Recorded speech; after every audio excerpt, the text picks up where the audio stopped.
बोलो विष्णु भगवान की जय, माता तुलसी की जय, माई मेरी सच्चियां जोता वाली माता तेरी सदा ही जय। अथ 25वां अध्याय। राजा पृथु ने पूछा, हे नारद जी, भीष्म पंचक व्रत जो कि भगवान को अत्यंत प्रिय है, किस कारण प्रसिद्ध हुआ? तब नारद जी ने कहा, हे राजन, यह व्रत अनादिकाल से है, परंतु बीच में लुप्त हो गया था। अब फिर यह कैसे प्रसिद्ध हुआ, सो कथा सुनो। श्री कृष्ण जी ने भीष्म जी को यह व्रत बताया था और उन्होंने ही सर्वप्रथम इसे किया था। इसी कारण यह व्रत भीष्म पंचक के नाम से प्रसिद्ध हुआ है। हे राजा पृथु, महाभारत युद्ध से पहले पांडवों की ओर से जब भगवान श्री कृष्ण कौरवों को समझाने के लिए गए तो सर्वप्रथम वे विदुर जी के पास पहुँचे। विदुर जी ने उनका आदर सत्कार किया। तत्पश्चात श्री कृष्ण जी भीष्म जी के पास गए। वहां जाकर कुशल क्षेम के बाद श्री कृष्ण जी ने अपने आने का संपूर्ण वृतांत भीष्म जी को सुनाया।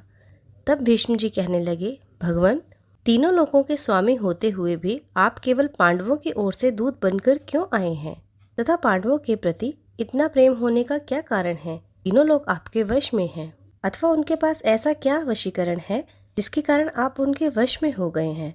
तब श्री कृष्ण जी मुस्कुराकर बोले, हे गंगा पुत्र, यद्यपि यह वार्ता अत्यंत गुप्त है, तथापि मैं इसे तुमसे कहता हूँ। दरअसल उन्होंने एक व्रत किया है जो मुझको अत्यंत प्रिय है, इसी कारण मैं उनके वशीभूत हूँ। अब तुम उसका वृतांत सुनो। प्राचीन काल में उज्जैन नामक नगरी में कवि, शुचि, दृढ़, दंत तथा हंस नामक 5 ब्राह्मण रहते थे। वे सभी वेदों के ज्ञाता, युवा, रूपवान तथा गंधर्व विद्या से अत्यंत निपुण थे। वे सभी दिशाओं में भ्रमण करके अपनी गान विद्या द्वारा पर्याप्त धन प्राप्त किया करते थे। एक बार वे मथुरापुरी में सुवीर नामक राजा के दरबार में पहुंचे। संगीत कला में निपुण होने के कारण उन्होंने राजसभा में इसका प्रदर्शन करने की इच्छा प्रकट की। वे 4 दिन उपवास तथा परम पवित्र यमुना जी में स्नान करते रहे। फिर उन्होंने किसी से राजा का संपूर्ण वृतांत सुना। उसने बताया कि राजा की कादम्बरी नामक अत्यंत सुंदर भोग पत्नी है।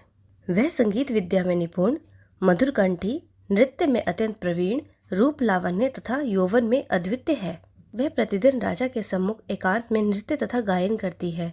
यह सुनकर वे पांचों एक ऐसे स्थान पर जाकर खड़े हो गए जहां से कादम्बरी के नृत्य का ताल तथा शब्द सुनाई पड़ता था। फिर राजा के पास आने जाने वालों के समीप जाकर कहने लगे, बड़े दुख की बात है, आपके राजा के पास नृत्य कला को जानने वाला कोई नहीं है।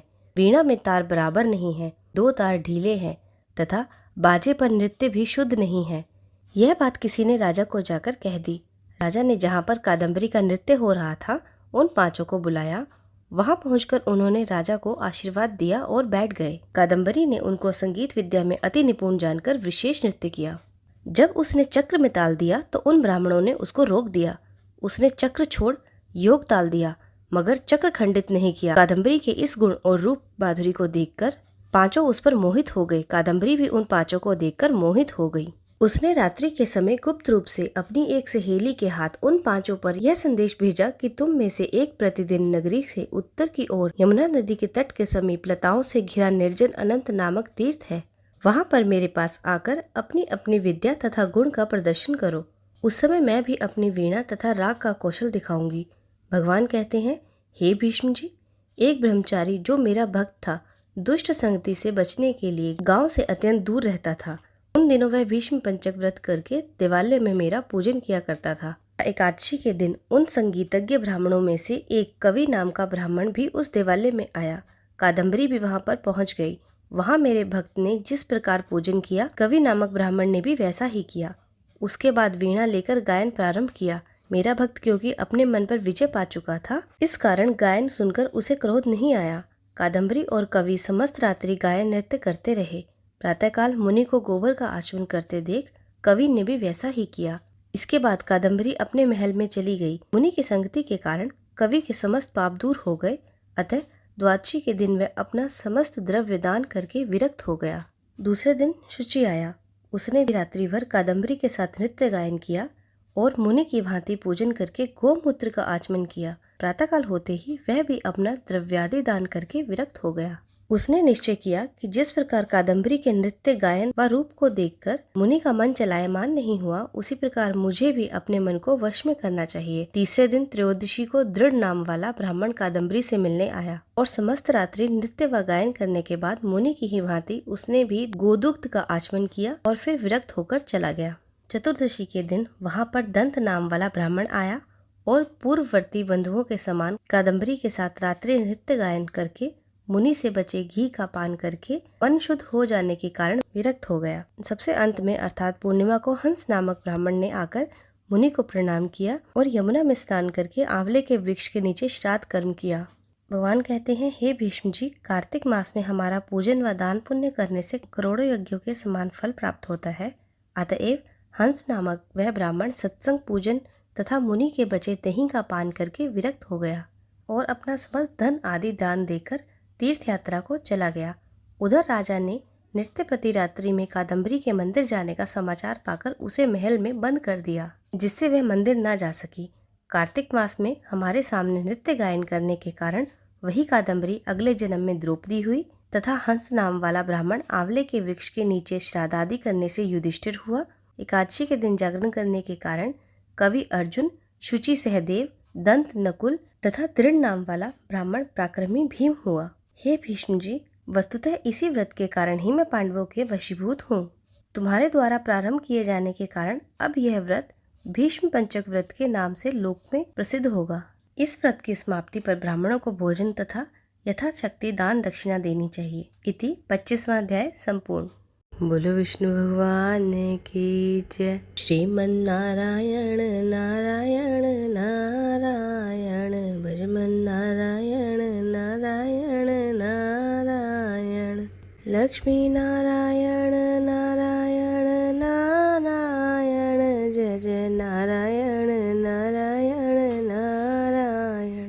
गोविंद जय जय गोपाल, जय जय गोविंद, जय जय गोपाल, जय जय राधा रमण हरि गोविंद, जय जय गंगा की जय जय, यमुना की जय जय, गंगा की जय जय, यमुना की जय जय, सरस्वती त्रिवेणी की जय जय, गोविंद जय जय गोपाल, जय जय ब्रह्मा की जय जय, विष्णु की जय जय, ब्रह्मा की जय जय, विष्णु की जय जय, उमापति शिव शंकर की जय जय, उमापति शिव शंकर की जय जय, गोविंद जय जय गोपाल, जय जय रामा की जय जय, श्यामा की जय जय, रामा की जय जय, श्यामा की जय जय, दशरथ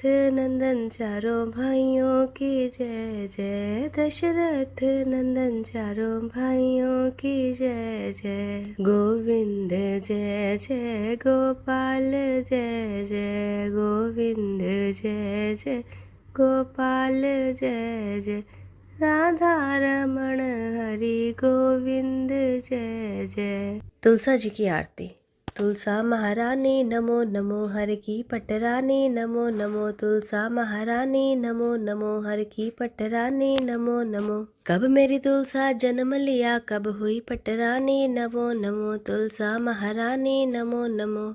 सावन महीने तुलसा जन्म लिया, कार्तिक में हुई पटरानी नमो नमो, तुलसा महारानी नमो नमो। जब मेरी तुलसा हुई सपतरी, तैनू पूजन बामन खतरी, तुलसा महारानी नमो नमो, हर की पटरानी नमो नमो। जब मेरी तुलसा चढ़ी चवारे, श्याम सुंदर नु वाजा मारे, तुलसा महारानी नमो नमो, हर की पटरानी नमो नमो। जद मेरी तुलसा लैया लावा, श्याम सुंदर ने बिलैया लावा, तुलसा महारानी नमो नमो, हर की पटरानी नमो नमो। जब मेरी तुलसा बैठी डोले, सारी संगत हर हर बोले, तुलसा महारानी नमो नमो, हर की पटरानी नमो नमो। श्री ब्रह्मा जाइए नमो नमो, श्री कृष्ण भी आइए नमो नमो।